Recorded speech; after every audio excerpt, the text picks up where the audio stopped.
Meu nome é Chase Skyler Deu e cresci em Orlando, Flórida. Meus avós me adotaram no dia em que nasci.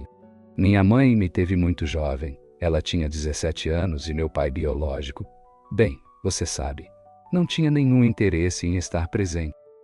Mas felizmente, meus avós já haviam adotado várias outras crianças. Então, eu tenho 2 irmãs coreanas, um irmão coreano e um irmão negro.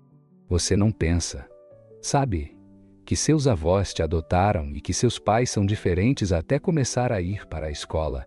E as pessoas começam a apontar que você não se parece com seus irmãos. Íamos sair para comer e as pessoas perguntavam: de que igrejas vocês são? Porque não fazia sentido que todas essas crianças com aparência diferente fossem da mesma família. Saíamos em grupo de um ônibus, como você sabe, um grupo de viajantes, se você se lembrar. E sim, tivemos uma infância maravilhosa. Na 7ª série, tive a oportunidade de me juntar a um RTC. Você sabe, como um programa militar do ensino médio, e aproveitei a oportunidade. Fui um dos primeiros voluntários. Meu avô serviu no exército e meu bisavô serviu na marinha. Então, sempre havia algo dentro de mim que dizia: você sabe, isso é o que você também precisa fazer. Certamente não era um fardo, era algo que me deixava muito animado. E você sabe sentir esse chamado de bem ir e defender o país que realmente amava. Então, assim que pude me juntar, no segundo em que completei 17 anos, me juntei à Força Aérea, porque meu pai, que serviu no exército, disse: se você vai entrar em algum ramo e vai me deixar assinar os papéis para você entrar, você vai se juntar à Força Aérea. De ciúmes de quão bem a Força Aérea ia. E você sabe, como pai, você quer o melhor para seus filhos. Então, foi a Força Aérea desde o treinamento básico. Entrei como instrutor SERI. SERI é sobrevivência, evasão, resistência e escape. O trabalho de um instrutor SERI é essencialmente aprender o terreno para os pilotos e depois treinar os pilotos, caso aconteça algum imprevisto ou um acidente. Como sobreviver na terra? Não muito depois desse treinamento, machuquei ambos os joelhos. Foi apenas um acidente de treinamento, infelizmente. É como se machucar no treino. É um pouco embaraçoso, mas ambas as patelas saíram do lugar e se quebraram. E a cirurgia que iriam fazer se chama liberação lateral.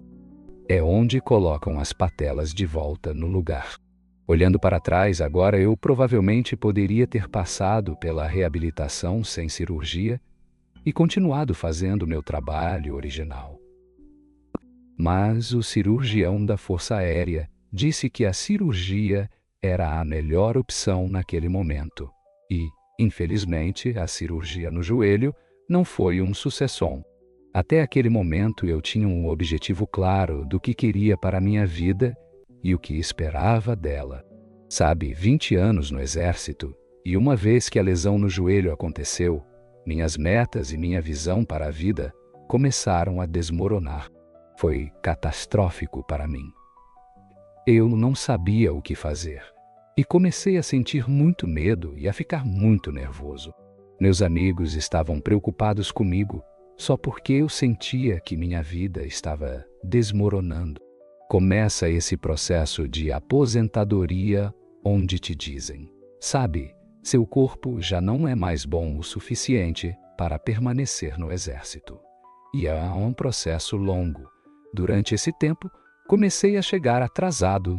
Sabe, eu era jovem e um pouco profissional nesse sentido, onde eu sabia que ia sair do exército. Então, o que vão fazer? Vão me demitir? Então eu chegava atrasado de vez em quando no meu escritório. Então, uma manhã eu cheguei muito atrasado ao trabalho. E na base, e minha supervisora, claro, tem uma chave do seu quarto no dormitório. Ela entrou pensando que me encontraria dormindo, e em vez disso, me encontrou inconsciente no chão do meu quarto. Então me enviaram imediatamente, claro, para o hospital da base da Força Aérea de Angli, onde me conectaram a todas as máquinas possíveis e começaram a fazer exames de sangue. Começaram a fazer testes para descobrir por que eu estava inconsciente no chão do meu quarto. E não conseguiam encontrar nada de errado. Eu era jovem e estava na melhor forma da minha vida. Realmente não havia razão para eu estar inconsciente, certo? Então, claro, investigaram tudo o que um médico deveria investigar. Estava drogado, estava bebendo. Era algo assim. E naquele momento, nunca. Sabe, nunca usei drogas. Ainda não o fiz. Então, simplesmente não podiam entender por que eu estava inconsciente.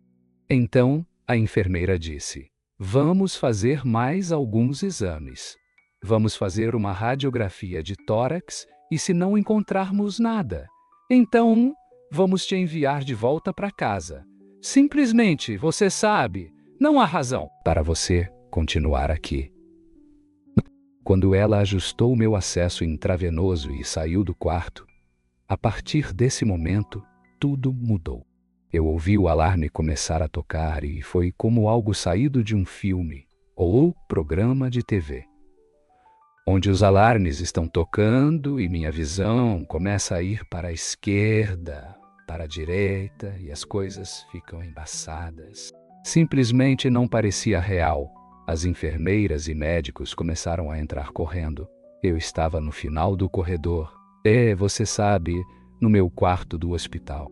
Eles quase colidiam com a parede, entravam correndo tão rápido enquanto os alarmes começavam a tocar. E eu, obviamente, sabia que algo estava muito errado. Enquanto os médicos e enfermeiras começavam a me cercar e trabalhar no meu corpo, alguém se sentou à minha esquerda e começou a acariciar meu braço, dizendo que tudo ia ficar bem. E enquanto esse alarme tocava e enquanto as pessoas gritavam, e você podia ouvir o nervosismo na voz delas, eu estava muito consciente de que elas sabiam que algo estava errado. Então, a voz à minha esquerda disse: "Você vai sentir ar. Vai subir pelo seu braço. Vai ser muito doloroso, mas tudo vai ficar bem." A dor começou a subir pelo meu braço. A melhor maneira que posso descrever é como uma bala de prata. Só uma bala enorme. Era como se fosse 51 vezes maior do que deveria. Naquele momento, era tão doloroso que eu quase podia sentir cada centímetro ou polegada disso subindo. Quero dizer, realmente era como um trem indo em direção ao, você sabe, meu coração. E eu me lembro de minha perna direita se levantando um pouco no ar, enquanto aquelas enfermeiras e médicos estavam sobre mim, você sabe, apenas como uma reação natural ou reflexo a essa dor subindo pelo braço. Mas a voz calma à minha esquerda era tão segura e acariciava meu braço. E nesse momento você é um tipo militar. A ideia de ter um homem acariciando meu braço, você sabe. Provavelmente, se você tivesse me perguntado então, eu teria dito: "Você sabe, acariciando meu braço. Você já sabe o que está fazendo." Mas era tão tranquilo e reconfortante ter alguém à minha esquerda apenas dizendo: "Vai dar tudo certo, vai dar tudo certo." É uma sensação tão estranha se sentir tão tranquilo, enquanto está passando por tanta dor, o que é realmente confuso. E enquanto as enfermeiras e médicos gritavam uns com os outros, eu podia ouvir tão vividamente a voz à minha esquerda. Era tão tranquila. Finalmente, depois de tentar olhar constantemente para a minha esquerda, eu o fiz. E não havia ninguém à minha esquerda, mas eu vi a tela completamente plana. Naquele momento, quando vi minha linha plana, comecei a viajar para cima. A melhor maneira que posso descrever isso, e me dá arrepios toda vez que falo sobre isso. Simplesmente parecia como se tudo começasse a se soltar no meu corpo. Era como gelo, como essa sensação realmente fresca e linda do meu corpo começando a se libertar, e como se estivesse transbordando do meu peito, quase como um disparo, um túnel de luz saindo do meu peito. Foi a melhor sensação que eu acho que poderia experimentar na vida. Era como algo lindo, alegre. Apenas essa sensação de amor envolvendo meu corpo. Eu poderia ter experimentado essa sensação 1.000.000 de vezes mais. E não há maneira de descrever, mas eu estava me movendo para cima, para essa área onde eu não conseguia ver aonde estava indo. No entanto, eu tinha total confiança de que para onde estou indo é realmente bonito. Se essa é a sensação, agora só posso imaginar para onde estou prestes a ir. E não demorou muito. Eu terminei em jardim, e era um jardim cheio de flores e plantas que nunca vi antes. Eram cores lindas e tudo era simplesmente vibrante. Era quase como olhar para o sol, onde você precisa squint. Um pouco porque tudo era tão bonito e colorido. Eu não tinha nenhuma noção preconcebida sobre o que realmente era o céu. Eu apenas cresci amando Elvis e pensei que Elvis estaria me esperando lá. Tudo seria algo tranquilo e pacífico, e você estaria nas nuvens. O céu que experimentei foi muito mais vívido e muito mais real. Não havia sensação de flutuar. Seu corpo se sentia tão leve, havia gravidade zero, mas o jardim e as folhas eram tão reais. E essas plantas e flores que eram tão brilhantes. Simplesmente não temos essas cores aqui. Eu poderia dizer que eram roxas, vermelhas e azuis, mas simplesmente não fazem justiça. Tudo era tão brilhante, quase quente, sabe? Havia uma vibração que vinha de tudo. Você se sentia tão sintonizado e conectado. Quando passamos por uma árvore ou caminhamos pela calçada, agora você poderia dizer: essa é uma planta linda ou uma flor linda. Mas no céu parecia que eu estava sentindo as plantas e as flores. Sabe? Quando você sonha, não necessariamente sente algo, você imagina. E se você está sonhando, está nesse pequeno mundo. Isso era tão real porque eu estava sentindo coisas.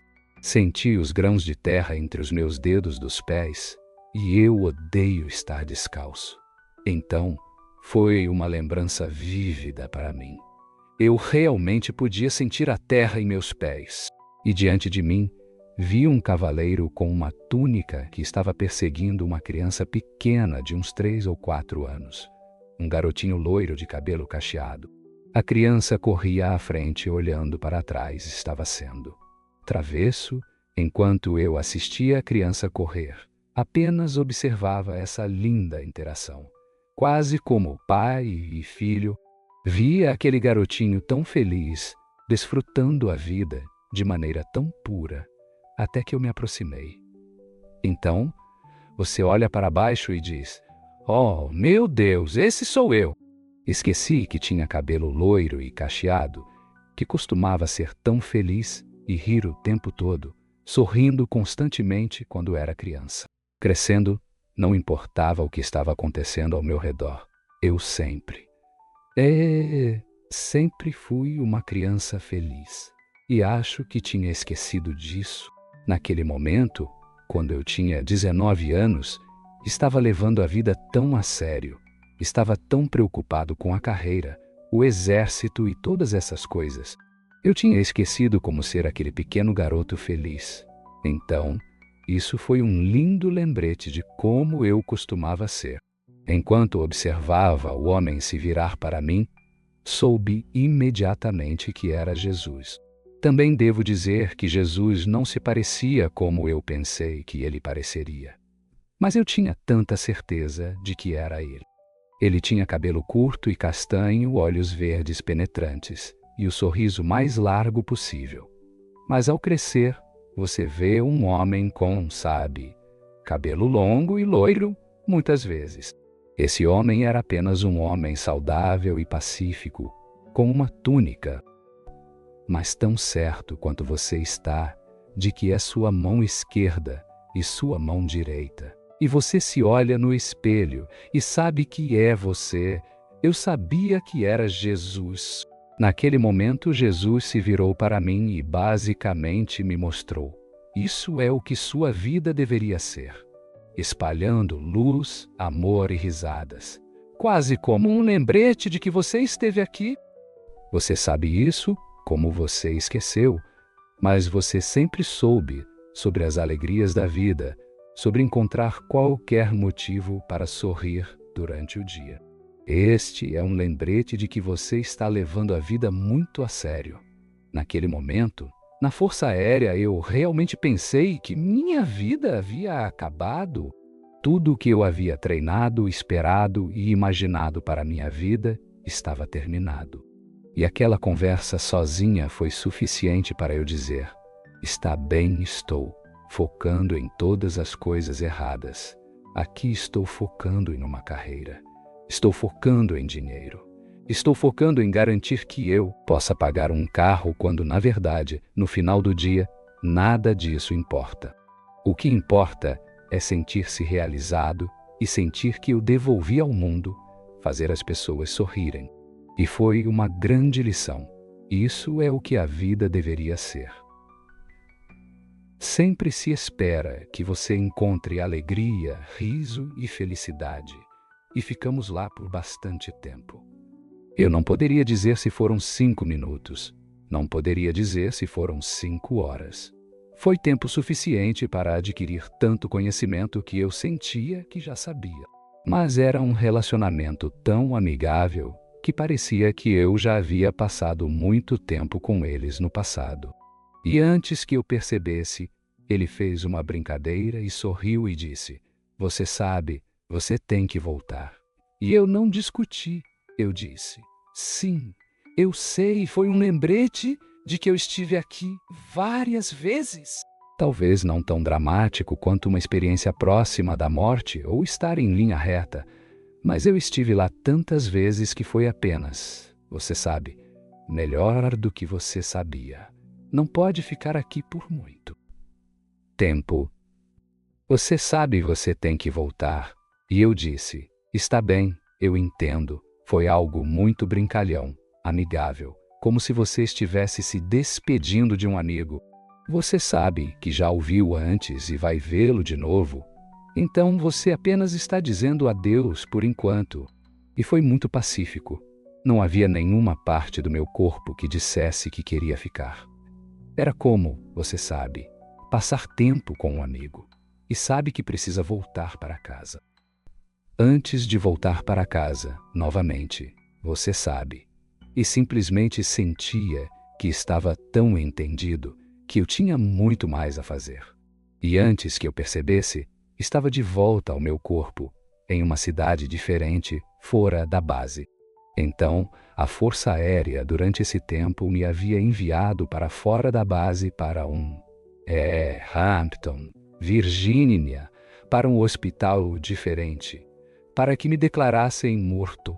E eu acordei e comecei a abrir os olhos.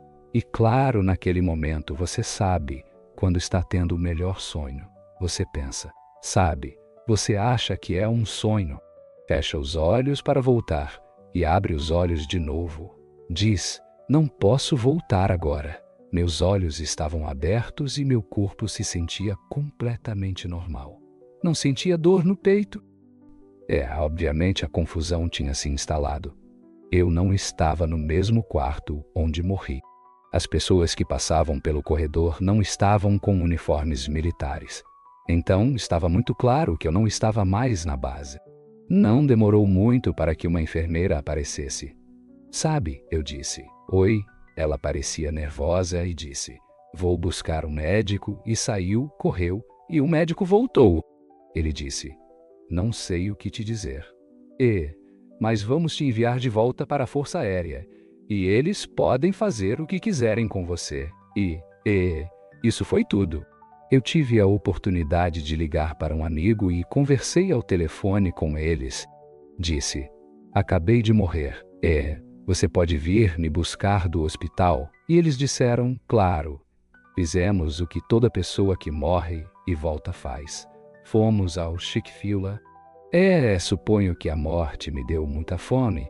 Fomos ao Chick-fil-A e eu disse: eu realmente gostaria de sair da cidade por alguns dias.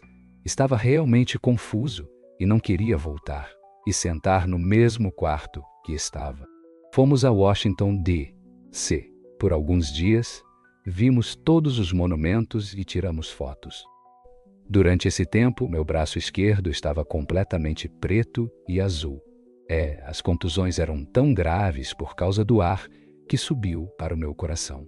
Voltei ao hospital novamente, porque as contusões no meu braço ainda eram muito graves, e eu queria uma resposta. Queria entender. Por que morri? Por que eu experimentei, sabe, a linha plana? Então eu voltei ao hospital e documentaram o que aconteceu com meu bração. Escreveram um parágrafo inteiro. O paciente sofreu um embolismo de ar.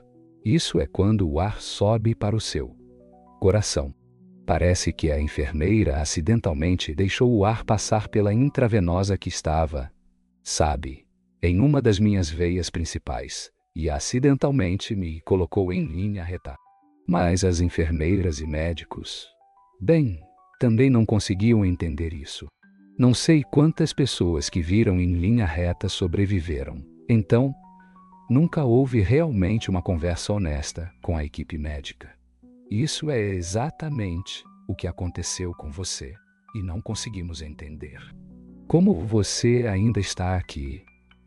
E desde aquele momento, embora eu não me sentisse confortável em contar a história para as pessoas, porque me sentia muito inseguro, no sentido de, se eu for e contar isso para as pessoas, vão pensar que estou louco. E isso era uma preocupação genuína, porque eu nem sabia do termo ou que experiência de quase morte, ou EQN. Aquela realidade não fazia sentido para mim. Eu apenas pensei que as pessoas achariam que eu estava louco. Então, eu simplesmente não contaria para as pessoas, a menos que fossem muito próximas a mim. E eu realmente não sabia como lidar com essa nova experiência pela qual passei no 8 de julho de 2008. Então, apenas alguns meses depois, eu estava completamente desligado do exército. Dentro de uma semana após voltar, minha vida mudou dramaticamente.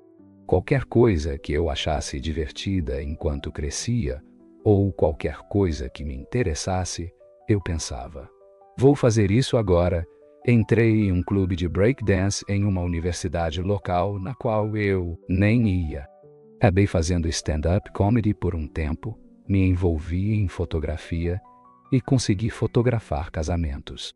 Aprendi a dançar dança de salão e me tornei instrutor de dança de salão e estava simplesmente marcando essas coisas em uma lista, tipo, tenho outra chance de estar aqui e vou sair e aproveitar a vida. E fiz uma lista enorme de coisas. Pude apresentar, concursos com celebridades e, aparecer na televisão. E pude ser locutor para um time local de beisebol e hóquei em Norfolk, Virgínia, por alguns anos. Eu só queria tanto fazer coisas que me fizessem feliz e espalhar a luz, a risada e o amor que me disseram para continuar compartilhando. Mas então, essa parte de mim, infelizmente, disse: não é hora de amadurecer. Você precisa amadurecer agora. Você tem que procurar um emprego de pessoa real. Então, eu consegui um trabalho em uma estação de rádio. E era um trabalho muito corporativo. Fiz isso durante vários anos e foi gratificante. Paguei minhas contas, você sabe. Conseguimos uma casa bonita. Mas foi então, na verdade, que comecei a me sentir culpado por ter me tornado egoísta e não compartilhar risadas com todos. Eu estava sentado em um escritório e não conseguia criar lembranças para as pessoas nunca mais. Fui a um retiro, com uma organização de veteranos que envia veteranos em grupo. E você passa 5 dias fazendo yoga e meditação. Eles falam sobre, você sabe, realmente focar na sua saúde mental e encontrar paz dentro de si.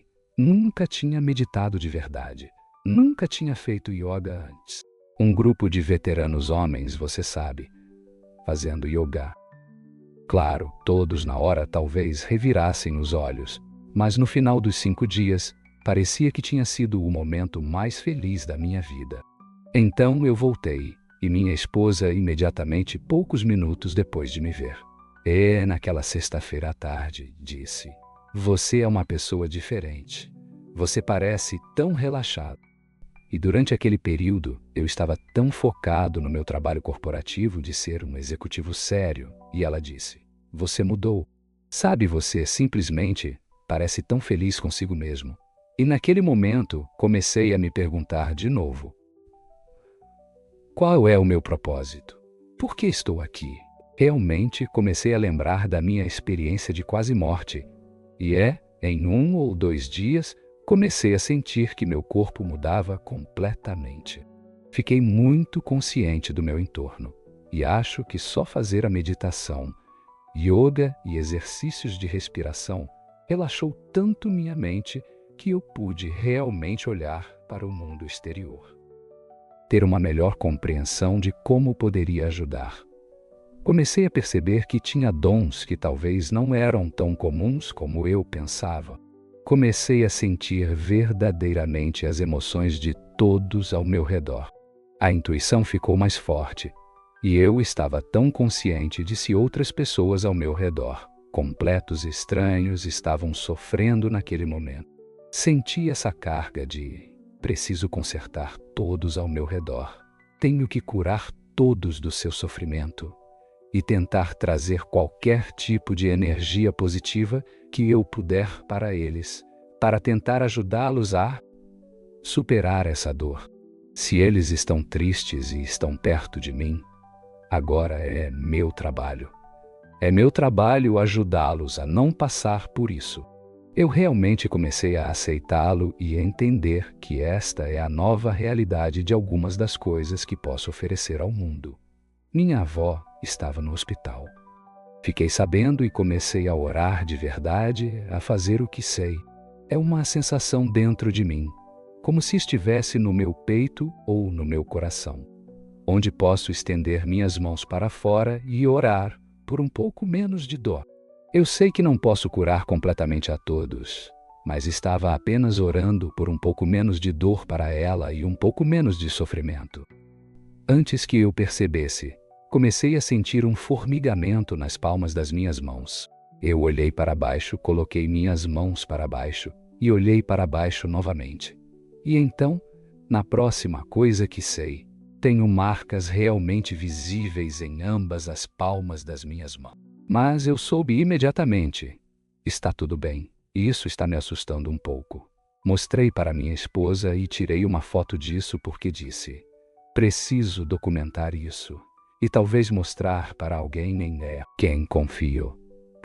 Mostrei para pessoas e imediatamente me disseram, você precisa parar de absorver a dor dos outros. Não é sua dor para carregar. E eu disse, está tudo bem, está tudo bem. Está tudo bem, na minha cabeça. Cabeça humana, quero dizer, é uma reação.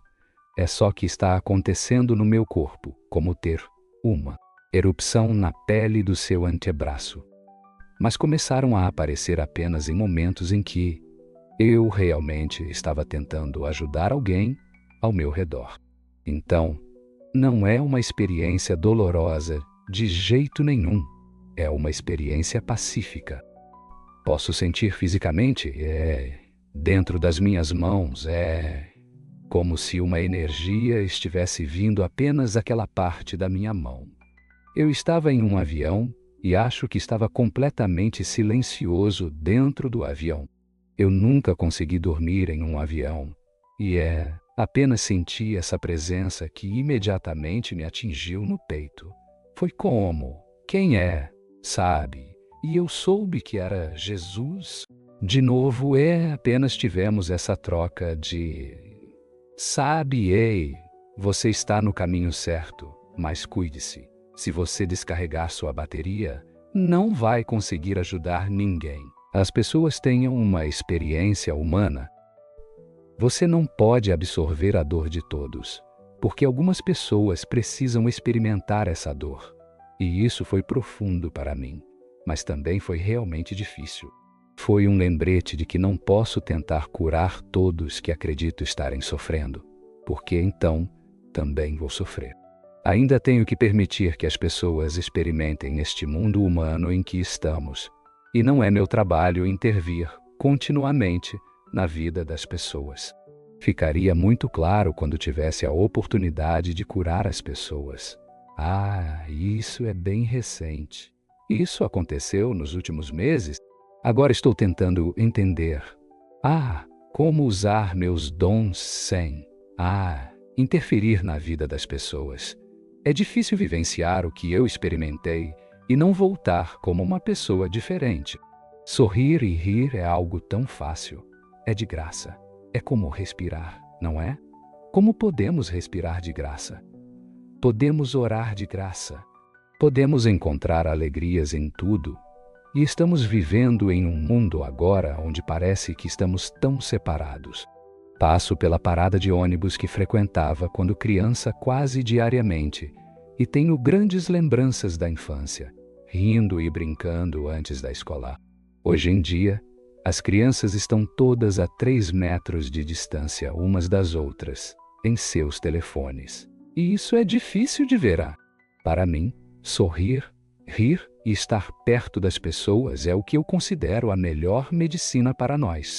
Meu entendimento é que todos estamos aqui para cumprir um propósito muito específico. E o propósito de vida de cada um não precisa ser esse grande propósito sagrado. Você sabe, estamos destinados a ter metas diferentes e personalidades diferentes, assim como uma impressão digital. Estamos destinados a ser diferentes. Mas para mim, é continuar aprendendo e evoluindo. Quando você é pequeno e quando eu era aquele menino que vi no céu, naquela idade você está absorvendo tudo. Você está aprendendo continuamente e vivenciando tudo através de uma visão holística. É incrível, não é? Você não tem essas restrições e tensões da vida adulta sobre você. Então tento fazer isso agora. Continuar tentando aprender, continuar na escola, obtendo diplomas em medicina alternativa, obtendo um diploma em ministério. E, depois disso, vou para a escola novamente. Acredito que, enquanto continuarmos aprendendo continuamente, vamos deixar o mundo em um lugar melhor. Sempre que aprendermos com a história e os erros do passado. Minha avó sempre dizia que a educação curará o mundo, e eu acredito que, enquanto continuarmos aprendendo, estaremos preparando a próxima geração para continuar fazendo o melhor. Você sabe que a educação tem um aspecto diferente para cada um, quer você esteja realmente na escola, ou lendo um livro todos os dias, ou acompanhando as notícias todos os dias. Desde que isso esteja te educando e não apenas te deixando mais deprimido, eu acredito que esse é o significado da vida. É aprender, evoluir e fazer tudo melhor do que encontramos.